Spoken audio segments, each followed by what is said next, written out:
আমরা চারপাশে যা কিছু দেখি বা ব্যবহার করি এর প্রায় সবকিছুই কিন্তু কোনো না কোনো কোম্পানির তৈরি। সকালের কফি থেকে শুরু করে রাতের সিনেমা, সবকিছুর পেছনেই আছে কোনো না কোনো কোম্পানি।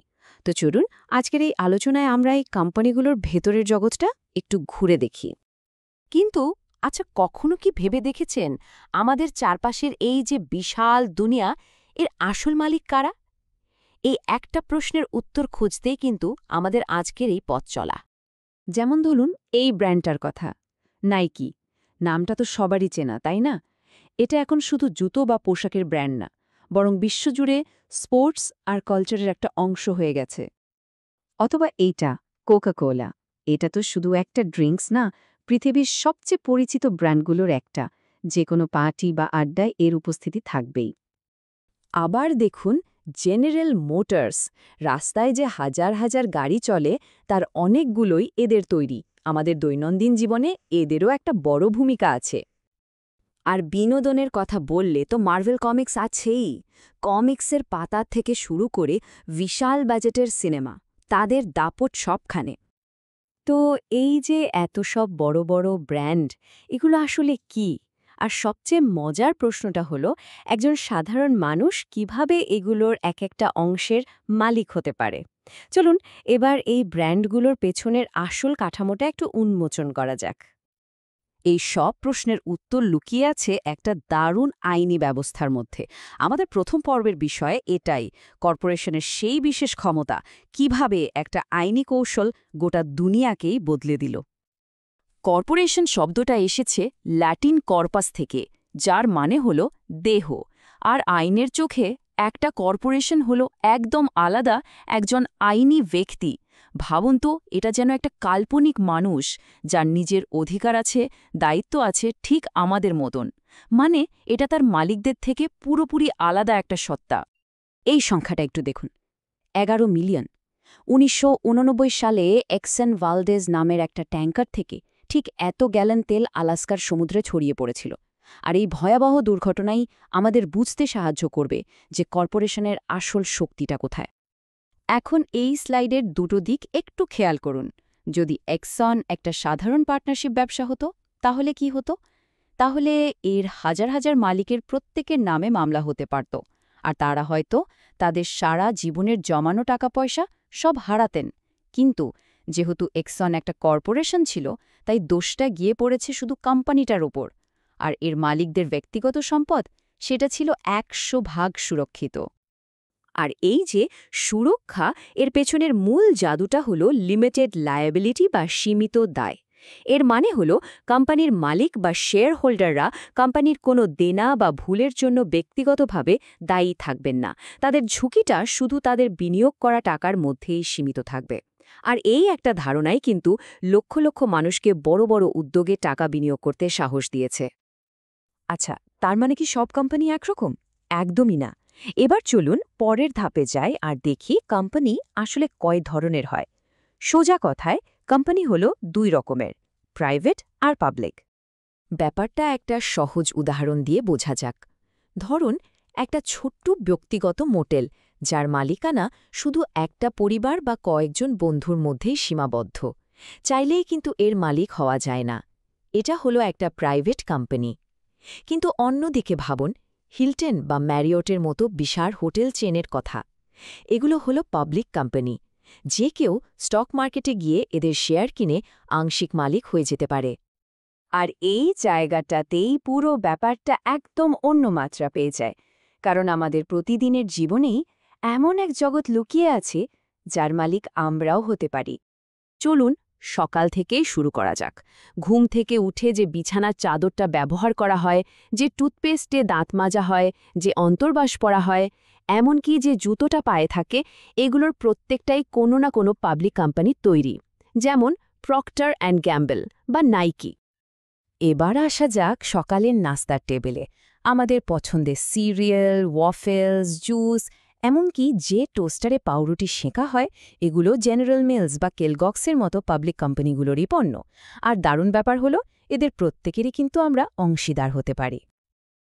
এমনকি আমাদের সন্ধ্যার বিনোদনও কিন্তু এর বাইরে না। আমরা যে টিভি চ্যানেলগুলো দেখি, যেমন ডিজনি বা এনবিসি, কিংবা আমাদের পছন্দের কোনো শো, এগুলোর পেছনের কোম্পানিগুলোও পাবলিক। তার মানে এগুলোর মালিকানাও সবার জন্য খোলা। এই স্লাইডের কথাটা কিন্তু অসাধারণ। মালিকানার দিক থেকে একটি পাবলিক কোম্পানি হল বিশ্বের সবচেয়ে গণতান্ত্রিক প্রতিষ্ঠান। ভেবে দেখুন, এর মানে কি? মানে হলো এখানে কোনো ভেদাভেদ নেই। বর্ণ, ধর্ম, লিঙ্গ বা দেশ কোনো কিছুই বাধা নয়। যে কেউ যে কোনো জায়গা থেকে এর অংশীদার হতে পারে। কিন্তু এত সব কিছুর আসল মানেটা কি? কেন এই ব্যবস্থাটা এত জরুরি? চলুন একদম শেষ ধাপে গিয়ে পুরো ছবিটা একবারে দেখি। দেখুন, পুরো ব্যাপারটা একটা চেনের মতো কাজ করে। ১ নম্বরে সাধারণ মানুষ শেয়ার কিনে একটা কোম্পানিতে বিনিয়োগ করে। ২ কোম্পানি সেই টাকা ব্যবহার করে ব্যবসা বাড়ায়, নতুন জিনিস তৈরি করে।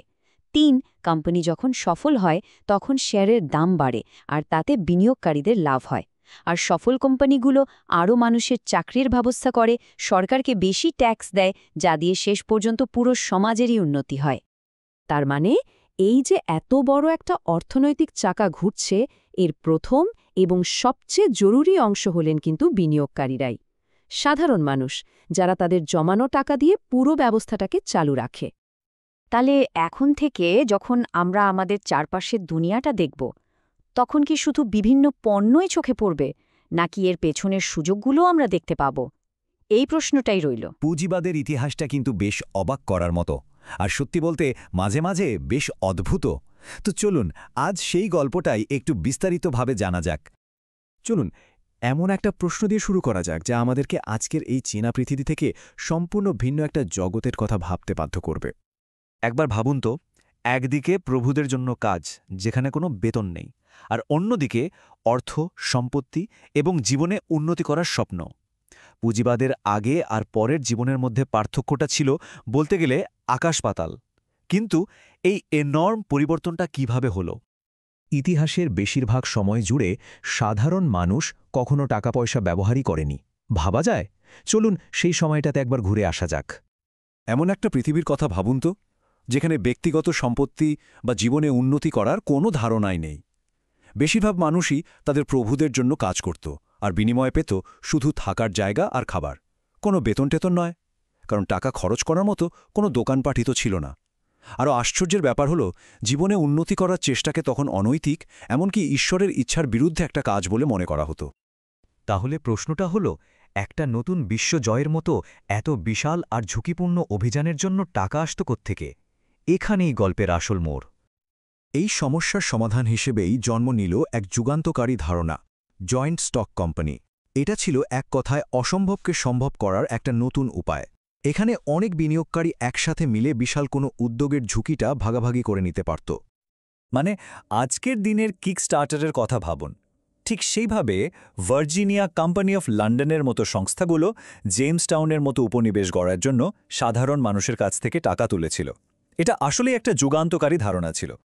কিন্তু সবচেয়ে অবাক করার মতো বিষয় হল যে পিলগ্রিমসের কথা আমরা জানি, তাদের যাত্রাও কিন্তু একটা ব্যবসায়িক চুক্তি ছিল। আমরা হয়তো তাদের ধর্মীয় স্বাধীনতার সংগ্রামী হিসেবে চিনি, কিন্তু আসল সত্যিটা হলো তারা ছিলেন প্রায় নিঃস্ব এবং আমেরিকায় পৌঁছানোর জন্য তাদের বিনিয়োগের খুব দরকার ছিল। পিলগ্রিমদের চুক্তিটা ছিল বেশ কঠিন। দ্য অ্যাডভেঞ্চারাস নামে একদল বিনিয়োগকারী তাদের যাত্রার খরচ দিতে রাজি হয়েছিল, কিন্তু বিনিময়ে পিলগ্রিমদের 7 বছর ধরে সেই কোম্পানির জন্য কাজ করার শর্ত ছিল। এমনকি একেবারে শেষ মুহূর্তে চুক্তিটা আরও কঠিন করে সপ্তাহে 6 দিন কাজের শর্ত জুড়ে দেওয়া হয়। অবশেষে বছরের পর বছর ধরে চলা নানা ঝামেলার পর পিলগ্রিমরা নিজেরাই বিনিয়োগকারীদের অংশটা কিনে নিয়েছিল।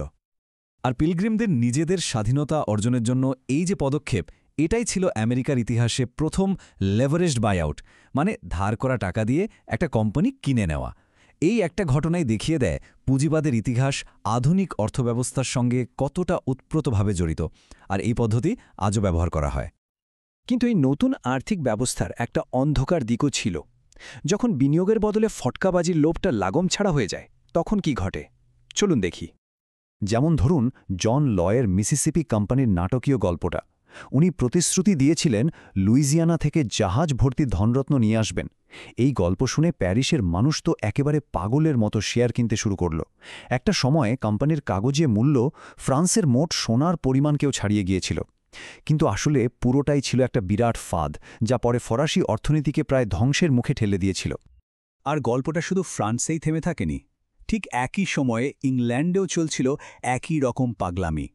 সাউথ সি বাবল নামে পরিচিত এই ঘটনাটাও ছিল চরম ফটকাবাজির এক ক্লাসিক উদাহরণ, যা লন্ডনের শেয়ার বাজারকে একেবারে কাঁপিয়ে দিয়েছিল। সেই সময়ে মানুষ কতটা অযৌক্তিক প্রকল্পে বিনিয়োগ করছিল তার কিছু উদাহরণ শুনলে অবাক হতে হয়। যেমন ধরুন, চিরস্থায়ী গতিযন্ত্র, কাঠের গুঁড়ো থেকে তক্তা বানানো, বা ভার্জিনিয়া থেকে আখরোট গাছ আমদানি করা। কিন্তু সবচেয়ে অবিশ্বাস্য প্রকল্পটি ছিল অন্য কিছু। ভাবা যায় একটা কোম্পানি টাকা চাইছে এমন একটা কাজের জন্য যা অত্যন্ত লাভজনক হবে, কিন্তু সেই কাজটা কি তা কেউ জানতে পারবে না, আর মানুষ তাতেও বিনিয়োগ করছিল। এটাই ছিল সেই সময়ের উন্মাদনার চূড়ান্ত একটা পর্যায়। এমনকি স্যার আইজ্যাক নিউটনের মতো একজন মহান বিজ্ঞানীও এই ফাঁদে পড়ে তার প্রায় সমস্ত সঞ্চয় হারিয়েছিলেন। তার সেই বিখ্যাত উক্তিটি ছিল, আমি মহাকাশের বস্তুর গতি গণনা করতে পারি, কিন্তু মানুষের পাগলামি নয়। এই বাবলগুলো যখন ফেটে যায় তখন অগণিত মানুষের ভাগ্য এক মুহূর্তে ধুলোয় মিশে গিয়েছিল। এই নতুন আর বিশৃঙ্খল অর্থনৈতিক জগতের মাঝে অবশেষে একজন চিন্তাবিদ এলেন, যিনি এই সবকিছুর মধ্যে একটা শৃঙ্খলা খুঁজে বের করার চেষ্টা করেছিলেন। 1776 সালে অ্যাডাম স্মিথ তার বিখ্যাত বই দ্য ওয়েলথ অফ নেশনসে অদৃশ্য হাত বা ইনভিজিবল হ্যান্ডের ধারণাটা দেন। তার মূল বক্তব্যটা ছিল বেশ বিপ্লবী। তিনি বলেছিলেন যে যখন প্রত্যেকে কেবল নিজের স্বার্থে কাজ করে, তখন তার নিজেদের অজান্তেই পুরো সমাজের মঙ্গল করে, যেন একটা অদৃশ্য হাত সবকিছুকে সঠিক পথে চালিত করছে। একটা সহজ উদাহরণ দিয়ে ব্যাপারটা বোঝা যাক। ধরুন, একটা শহরে প্রয়োজনের চেয়ে অনেক বেশি টুপি তৈরি হচ্ছে, কিন্তু সবজি চাষ হচ্ছে খুব কম। এর ফলে কি হবে? টুপির দাম কমে যাবে আর সবজির দাম বেড়ে যাবে। তখন কিছু টুপি নির্মাতা লোকসান এড়াতে বেশি লাভজনক সবজি চাষের দিকে ঝুঁকবে। এভাবেই চাহিদা আর যোগানের মাধ্যমে বাজার কোনো সরকারি হস্তক্ষেপ ছাড়াই নিজে থেকেই একটা ভারসাম্য খুঁজে নেয়। এটাই হলো অ্যাডাম স্মিথের অদৃশ্য হাতের মূল কথা। তো অর্থনীতির বড় বড় কথা তো হলো, কিন্তু এই একই শক্তি, মানে স্বার্থ, প্রতিযোগিতা আর উদ্ভাবন, কিভাবে আমাদের রান্নাঘরের অতি পরিচিত ব্র্যান্ডগুলো তৈরি করল? চলুন সেটাই এবার দেখা যাক। আমাদের রান্নাঘরের কিছু সাধারণ জিনিসের পেছনের গল্পগুলো কিন্তু বেশ মজার। যেমন গ্রাহাম ক্র্যাকার্স আর কেলগস কর্নফ্লেক্স। এই দুটো জিনিসই নাকি উদ্ভাবন করা হয়েছিল কিশোর কিশোরীদের বিপজ্জনক আকাঙ্ক্ষা কমানোর জন্য স্বাধীন খাবার হিসাবে। বিশ্বাস করা কঠিন, তাই না? এভাবেই উদ্যোক্তারা বাজারের চাহিদা মেটাতে গিয়ে কখনো কখনো অদ্ভুত সব পথ খুঁজে নিয়েছেন। প্রতিযোগিতা আর ব্র্যান্ডিংয়ের এই ব্যবস্থা থেকেই নাবিস্কের মতো কোম্পানির জন্ম হয়, যারা প্রথম খোলা ব্যারেলে বিস্কিট বিক্রি করার বদলে প্যাকেজিংয়ের ধারণা নিয়ে আসে। আর 1912 সালে তারা পৃথিবীকে উপহার দেয় তার সবচেয়ে জনপ্রিয় কুকি, ওরিও। সুতরাং উপনিবেশ স্থাপনের জন্য টাকা জোগাড় করা থেকে শুরু করে ওরিও কুকি তৈরি পর্যন্ত এই পুরো যাত্রাপথটাই হল বিনিয়োগ, প্রতিযোগিতা আর নতুনত্বের এক অসাধারণ গল্প, যা আজকের বিশ্বকে তার এই বর্তমান রূপটা দিয়েছে। পুঁজিবাদের এই সৃজনশীল অথচ বিশৃঙ্খল শক্তি একদিকে যেমন নতুন বিশ্ব অভিযানে অর্থায়ন করেছে, তেমনি আবার ওরিওর মতো একটা সাধারণ পণ্য উদ্ভাবন করেছে। প্রশ্নটা হলো, এরপর এটি কি তৈরি করবে? উত্তরটা না হয় ভবিষ্যতের জন্যই তোলা রইল। আচ্ছা, চলুন আজ বিনিয়োগের একেবারে গোড়ার কিছু বিষয় নিয়ে সহজ করে কথা বলা যাক। শুরুতেই একটা প্রশ্ন, কেমন? কুল বা আকর্ষণীয় হয়ে ওঠার জন্য ঠিক কতটা মূল্য দিতে হয়? এই একটা প্রশ্নের উত্তরই কিন্তু আমাদের আজকের আলোচনার একদম কেন্দ্রে রয়েছে। একটা খুব সাধারণ সমস্যা কি জানেন? অনেকেই ভাবে আজ থাক, পরে শুরু করব। কিন্তু অপেক্ষা করতে করতে জীবনের জরুরি খরচগুলো তো আর থেমে থাকে না। চলুন দেখি এই অপেক্ষা করার ফলটা ঠিক কী দাঁড়ায়। ভাবুন তো একবার, 20 কোঠায় যখন প্রথম চাকরিটা হয়, তখন টাকাটা কোথায় যায়? নতুন একটা গাড়ি, দামি ফোন, এসব কুল জিনিসে, তাই না? 30 কোঠায় এসে সংসার আর সন্তানের পড়াশোনা, বাড়ি মেরামতের মতো খরচগুলো বাড়ে। আর 40 পৌঁছে হঠাৎ মনে হয়, ইস, আরও আগে যদি শুরু করতাম। 50 এসে তো ঘাটতি পূরণের জন্য রীতিমতো দৌড়ঝাঁপ শুরু হয়ে যায়, কারণ অবসর জীবন যা তখন দরজায় কড়া নাড়ছে।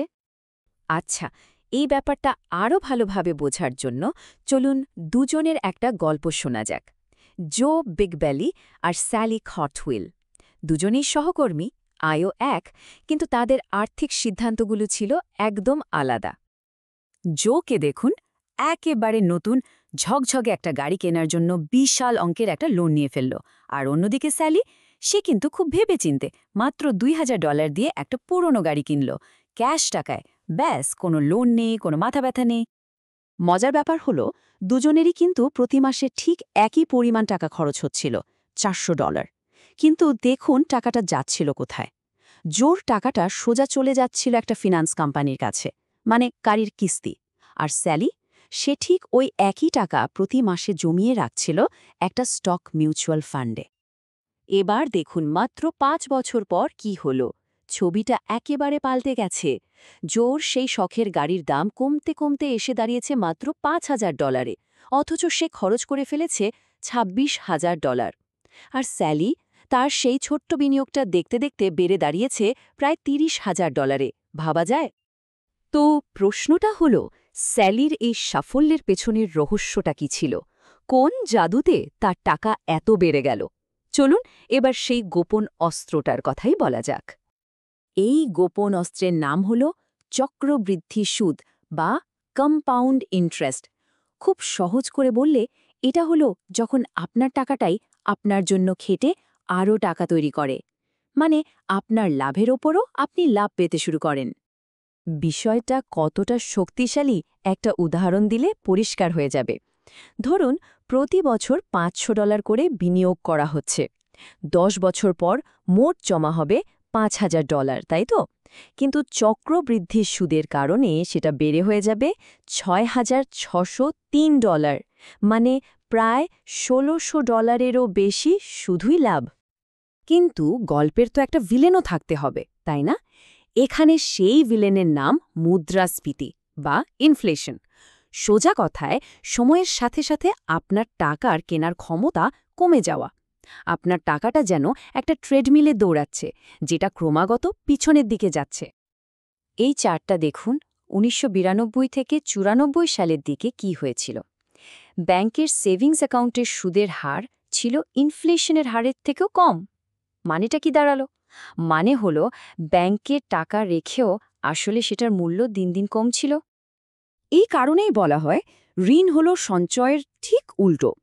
একদিকে যখন স্যালির টাকা তার জন্য কাজ করছিল, অন্যদিকে জো কাজ করছিল তার লোনের টাকা শোধ করার জন্য। একজন সম্পদ বানাচ্ছিল আর একজন দেনা মেটাচ্ছিল। তাহলে এখন প্রশ্ন হলো, বিনিয়োগের জন্য কি কি পথ খোলা আছে? চলুন খুব সংক্ষেপে 5টি মৌলিক বিকল্প দেখে নেওয়া যাক। এই 5টি প্রধান উপায় হল সেভিংস অ্যাকাউন্টের মতো একেবারে নিরাপদ বিকল্প, পুরনো কয়েন বা স্ট্যাম্পের মতো শখের জিনিস, বাড়ি বা ফ্ল্যাটের মতো রিয়েল এস্টেট, বন্ড যেখানে আপনি কাউকে টাকা ধার দেন, আর সবশেষে স্টক মানে কোনো কোম্পানির মালিকানার অংশীদার হওয়া। আচ্ছা, বন্ড জিনিসটা আসলে কি? ভাবুন তো, এটা আসলে একটা জমকালো ঋণের দলিল। যখন কেউ একটা বন্ড কেনে, সে আসলে কোনো কোম্পানি বা সরকারকে টাকা ধার দেয়, আর তার বিনিময়ে নির্দিষ্ট সময়ে পরপর সুদ পায় এবং মেয়াদ শেষে আসল টাকাটা ফেরত পায়। তাহলে স্টক আর বন্ডের মধ্যে আসল পার্থক্যটা কোথায়? ম্যাকডোনাল্ডসের উদাহরণটা দিয়ে বোঝা যাক। স্টক কিনলে একজন কোম্পানির মালিক হয়ে যায়, তার মানে কোম্পানির লাভে তারও লাভ। আর বন্ড কিনলে সে শুধু একজন ঋণদাতা, যার আয় একটা নির্দিষ্ট সুদের মধ্যেই বাঁধা থাকে। আর ইতিহাস কি বলছে দেখুন, 1945 থেকে 1994 সাল পর্যন্ত প্রায় 50 বছরের ডেটা বলছে যে স্টক থেকে পাওয়া রিটার্ন বন্ড বা মুদ্রাস্ফীতির চেয়ে অনেক অনেক বেশি। মানে দীর্ঘমেয়াদে স্টকই কিন্তু সবচেয়ে বেশি লাভজনক প্রমাণিত হয়েছে। এই পর্যন্ত শুনে হয়তো অনেকের মনে হচ্ছে স্টক মার্কেট তো খুব জটিল জায়গা। তাহলে একজন নতুন বিনিয়োগকারী কিভাবে শুরু করতে পারে? চলুন সবচেয়ে সহজ রাস্তাটা জেনে নিই। এর সবচেয়ে সহজ সমাধান হল মিউচুয়াল ফান্ড। এখানে হয় কি, একজন বিশেষজ্ঞ ম্যানেজার অনেকের টাকা একসঙ্গে করে একটা বড় ফান্ড বানান এবং সেই টাকাটা অনেকগুলো ভালো ভালো কোম্পানিতে ছড়িয়ে দেন।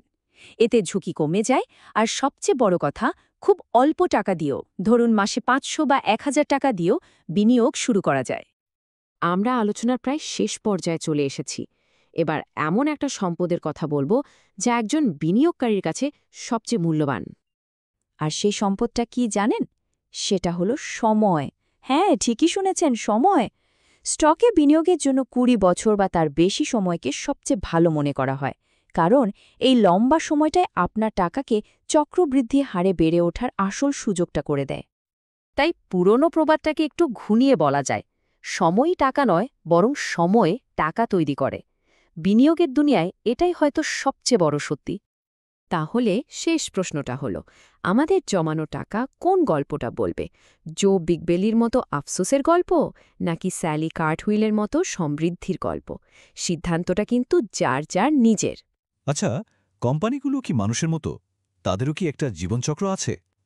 একদম তাই। জন্মের পর শৈশব, কৈশোর, যৌবন পার করে তারাও একসময় বার্ধক্যে পৌঁছায়। চলুন না আজ একটা কোম্পানির সেই অসাধারণ যাত্রাটা একটু কাছ থেকে দেখে আসি। এই কথাটা কিন্তু দারুণ, তাই না? এটা খুব সুন্দরভাবে একটা জিনিস বুঝিয়ে দেয় যে আজকের দিনের বড় বড় সব কর্পোরেট জায়ান্টসদের শুরুটা কিন্তু হয়েছিল খুবই সাধারণ, সাদামাটা কোনো জায়গা থেকে। তো চলুন গল্পটা একদম শুরু থেকেই শুরু করা যাক। প্রত্যেকটা কোম্পানির জন্ম হয় একটা আইডিয়া বা ভাবনা থেকে। আর মজার ব্যাপার হলো, এই দারুণ ভাবনাগুলো প্রায়ই খুব অপ্রত্যাশিত জায়গা থেকে হুট করে চলে আসে।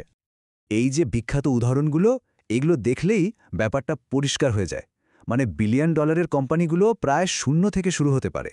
যেমন ধরুন, অনিতা রডিকের দ্য বডি শপ শুরু হয়েছিল তার রান্নাঘরের টেবিল থেকে, বা ডেভিড প্যাকার্ডের গ্যারেজে বানানো প্রথম কম্পিউটার। সবকিছুর পেছনেই ছিল একটা ছোট্ট ভাবনা, আর সেটাকে সত্যি করার অদম্য ইচ্ছা। ভাবা যায়, মাত্র $1300 দিয়ে শুরু হয়েছিল আজকের অ্যাপল। এই গল্পটা আসলে উদ্যোক্তাদের সেই শুরুর দিকের দৃঢ়তা আর সংকল্পের একটা দারুণ প্রতীক। নিজেদের যা কিছু ছিল সবকিছু বাজি রেখে তারা একটা স্বপ্নকে সত্যি করতে নেমে পড়েছিলেন। কিন্তু একটা আইডিয়াকে বাস্তবে নিয়ে আসতে কি লাগে বলুন তো? টাকা। কোম্পানির জীবনের এই পর্যায়ে শৈশবের একটা আইডিয়া থেকে কৈশোরের একটা উদ্যোগে পরিণত হতে তার প্রচুর জ্বালানি, মানে সম্পদের প্রয়োজন হয়। স্টার্টআপের জন্য টাকা জোগাড়ের এই জটিল প্রক্রিয়াটাকে আমরা সহজভাবে 3টে ধাপে ভাগ করতে পারি। প্রথমে আসে নিজের জমানো টাকা, এরপর আসেন অ্যাঞ্জেল বা দেবদূতের মতো বিনিয়োগকারীরা, আর সবশেষে যখন কোম্পানিটা একটু একটু করে দাঁড়াতে শুরু করে তখন আসেন ভেঞ্চার ক্যাপিটালিস্টরা। এরা অনেকটা ব্যবসায়িক জগতের ট্যালেন্ট স্কাউটের মতো, যারা সম্ভাবনাময় তরুণ কোম্পানিতে বড় অঙ্কের টাকা লগ্নি করে পরবর্তী সুপারস্টারকে খুঁজে বের করতে চায়। এই চার্টটা দেখলে ব্যাপারটা আরও পরিষ্কার হবে। বাইরে থেকে টাকা নেওয়ার মানে হল কোম্পানির মালিকানা একটু একটু করে ছেড়ে দেওয়া। ব্যবসা যত বড় হতে থাকে, মালিকানার ভাগও তত বেশি মানুষের মধ্যে ছড়িয়ে পড়ে। ফলে প্রতিষ্ঠাতার নিজের অংশটা সময়ের সাথে সাথে কমতে থাকে। আর দেখুন, অ্যাপেলের গল্পেও কিন্তু ঠিক একজন অ্যাঞ্জেল ইনভেস্টর ছিলেন। মাইক মার্কুলা শুধু টাকা দেননি, তিনি অ্যাপেলকে একটা সত্যিকারের ব্যবসায় কাঠামো দিতেও সাহায্য করেছিলেন। এটাই একজন সত্যিকারের অ্যাঞ্জেলের কাজ, শুধু অর্থ দিয়ে নয়, নিজের অভিজ্ঞতা দিয়েও পাশে থাকা। এবার আসা যাক কোম্পানির জীবনের একটা টার্নিং পয়েন্টে, ইনিশিয়াল পাবলিক অফারিং বা আইপিও। এটা অনেকটা একজন মানুষের প্রাপ্তবয়স্ক হওয়ার মতো একটা ব্যাপার। মানে এই প্রথমবার কোম্পানিটা তার শেয়ার বা মালিকানার ছোট ছোট অংশ সাধারণ মানুষের কাছে স্টক মার্কেটে বিক্রি করার জন্য খুলে দেয়। তো প্রাইভেট থেকে পাবলিক হওয়াটা একটা বিশাল পদক্ষেপ। একদিকে যেমন ব্যবসার নিয়ন্ত্রণ হাজার হাজার শেয়ার হোল্ডারের হাতে চলে যায়, আর সবকিছু সবার চোখের সামনে চলে আসে, তেমনি অন্যদিকে ব্যবসার প্রসারণের জন্য বিশাল পুঁজি পাওয়ার একটা দরজাও খুলে যায়। ওয়াল স্ট্রিটে কিন্তু এই নিয়ে একটা মজার কথা চালু আছে। যে ইনভেস্টমেন্ট ব্যাংক পুরো আইপিও প্রক্রিয়াটা সামলায় তাদের বলা হয় আন্ডাররাইটার। আর আইপিওর যে আনুষ্ঠানিক বিজ্ঞাপন দেওয়া হয়, যেটা দেখতে অনেকটা সমাধি প্রস্তরের মতো, তাকে বলে টোমস্টোন। তাই মজা করে বলা হয়, কোম্পানির পাবলিক জীবন শুরুই হয় একটা টোমস্টোন দিয়ে। তো পাবলিক হয়ে যাওয়ার পর কি হয়? এখানেই শুরু হয় আসল যাত্রা, একটা দীর্ঘ পথ চলা। আর এই যাত্রাপথে কোম্পানিকে যৌবন, মধ্যবয়স এবং বার্ধক্য, এই 3টে প্রধান ধাপ পার করতে হয়। একটা কোম্পানির জীবনকালকে ঠিক এইভাবেই ভাগ করা যায়। যৌবনে থাকে অফুরন্ত শক্তি আর দ্রুত বেড়ে ওঠার তাগিদ, কিন্তু টিকে থাকা লড়াইটাও তখন সবচেয়ে কঠিন। মধ্যবয়সে ব্যবসাটা স্থিতিশীল হয়, কিন্তু আত্মতুষ্টির একটা ঝুঁকিও বাড়ে। আর বার্ধক্যে নতুন প্রযুক্তি বা বাজারের রুচি বদলের কারণে প্রবৃদ্ধি কমে আসে, এমনকি অস্তিত্বের সংকটও তৈরি হতে পারে। এই সংখ্যাটা কিন্তু রীতিমতো চমকে দেওয়ার মতো, তাই না? এটা কোম্পানির যৌবনকালের সেই কঠিন ঝুঁকির দিকটাই তুলে ধরে। একটা দারুণ আইডিয়া থাকলেই যে সাফল্য আসবে তার কোনো গ্যারান্টি নেই। টিকে থাকার লড়াইটা আসলেই খুব কঠিন। এমনকি অ্যাপলের মতো কোম্পানিকেও এই মধ্যবয়সী সংকটের মধ্য দিয়ে যেতে হয়েছে। অ্যাপল 3 আর লিসা কম্পিউটারের ব্যর্থতা কোম্পানিকে প্রায় খাদের কিনারায় নিয়ে গিয়েছিল, কিন্তু ম্যাকিনটোশের মাধ্যমে তারা নিজেদের সম্পূর্ণ নতুনভাবে আবিষ্কার করে এবং দুর্দান্তভাবে ফিরে আসে। এটাই হলো মধ্যবয়সী সংকট কাটিয়ে ওঠার সেরা উদাহরণ। পরিবর্তনের সঙ্গে নিজেকে খাপ খাইয়ে নেয়া। একসময় যারা বাজারের রাজা ছিল তারাও কিন্তু পতনের শিকার হতে পারে। এই স্লাইডটা তারই প্রমাণ। যেমন ইউএস স্টিল শিল্পযুগ থেকে পরিষেবা যুগে রূপান্তরটা ঠিকমতো ধরতে পারেনি, জেনারেল মোটরস বিদেশি গাড়ির সাথে পাল্লা দিতে পারেনি, আর আইবিএম পার্সোনাল কম্পিউটার বিপ্লবটাকে অবহেলা করেছিল, যেটা শুরুটা তারাই করেছিল। সবকিছুরই তো একটা শেষ থাকে, তাই না? কোম্পানির জীবনের শেষ অধ্যায়ে একীভূতকরণ, অন্য কোম্পানির দ্বারা অধিগ্রহণ বা এমনকি বিলুপ্তির মতো ঘটনাও ঘটতে পারে। এটা অনেকটা কর্পোরেট জগতের একটা সোপ অপেরার মতো, যেখানে প্রতিনিয়ত ক্ষমতার পালাবদল চলতে থাকে। এই যে মার্জার বা অ্যাকুইজিশন, এর পেছনের মূল কারণটা কি? একটাই শব্দ, সিনার্জি। সহজ কথায়, যখন 1 আর 1-এ 2 না হয়ে 3 হয়, সেটাই হলো সিনার্জি। এই উদাহরণগুলো শুনলে ব্যাপারটা একদম জলের মতো পরিষ্কার হয়ে যাবে। হার্শিস যখন রিস্কে কিনে নিল, তখন চকলেট আর পিনাট বাটারের একটা অসাধারণ জুটি তৈরি হলো। একইভাবে পেপসির রেস্তোরাঁগুলোতে পেপসি বিক্রি হওয়াটাও একটা চমৎকার সিনার্জির উদাহরণ। কিন্তু যখন আর কোনোভাবেই কোম্পানিকে চালানো সম্ভব হয় না, তখন কি হয়? তখন দেউলিয়া হওয়াই তার শেষ পরিণতি। চ্যাপ্টার 11 হলো অনেকটা অসুস্থতার মতো, যেখানে কোম্পানিকে পুনর্গঠনের মাধ্যমে বাঁচানোর একটা চেষ্টা করা হয়। আর চ্যাপ্টার 7 হলো কর্পোরেট মৃত্যু, যেখানে সবকিছু বিক্রি করে ইতি টানা হয়। তাহলে শেষ প্রশ্নটা এটাই, আজকের দিনে যে কোম্পানিগুলোকে আমরা অজেয় বলে মনে করি, তারাও কি চিরকাল শীর্ষে থাকবে? ইতিহাস কিন্তু আমাদের শেখায় যে পরিবর্তনই একমাত্র ধ্রুবক। এখন শুধু দেখার অপেক্ষা, ভবিষ্যতের খাতায় কাদের নাম লেখা থাকবে আর কারা হারিয়ে যাবে। আচ্ছা, প্রতি বছরই তো ফোর্বস ম্যাগাজিন আমেরিকার সবচেয়ে ধনী 400 জনের একটা লিস্ট বের করে, তাই না? এই লিস্টটা কিন্তু বিজনেস ওয়ার্ল্ডের সাংঘাতিক জনপ্রিয়। সবারই একটা আগ্রহ থাকে যে কারা এই লিস্টে আছে, কিভাবে তারা এত টাকার মালিক হলো। আর সবচেয়ে ইন্টারেস্টিং ব্যাপার হলো, এই লিস্টটা সময়ের সাথে সাথে আমেরিকার অর্থনীতি কতটা বদলে গেছে তার একটা দারুণ ছবি তুলে ধরে। এখন প্রশ্ন হলো, এই যে এত সম্মানজনক একটা তালিকা, এখানে জায়গা করে নেওয়ার উপায়টা কি? মজার ব্যাপার কি জানেন? এর উত্তরটা কিন্তু সময়ের সাথে সাথে একদম পাল্টে গেছে। আর এই বদলের মধ্যেই লুকিয়ে আছে আমেরিকার অর্থনীতির একটা বিরাট পরিবর্তনের গল্প। একসময় বিলিয়নের জে পল গেটির একটা কথা খুব চলত, তাড়াতাড়ি ঘুম থেকে ওঠো, কঠোর পরিশ্রম করো আর তেল খুঁজে বের করো। মানে তখন ধনী হওয়ার রাস্তাটা ছিল বেশ সোজা সাপটা। হয়তো বংশের টাকা থাকবে, নয়তো তেল বা অন্য কোনো প্রাকৃতিক সম্পদের ব্যবসা। কিন্তু দিন কি আসলেই আর আগের মতো আছে? চলুন একটু গভীরে যাওয়া যায়। তো চলুন শুরু করা যাক প্রথম মিথটা দিয়ে। আমাদের অনেকেরই ধারণা বড়লোক মানেই বংশের টাকা, মানে উত্তরাধিকার সূত্রে পাওয়া বিশাল সম্পত্তি। কিন্তু ডেটা কি বলে? সত্যিটা কি আসলেই তাই? এই দুটো লিস্ট পাশাপাশি রাখলে পার্থক্যটা একদম চোখে পড়ার মতো।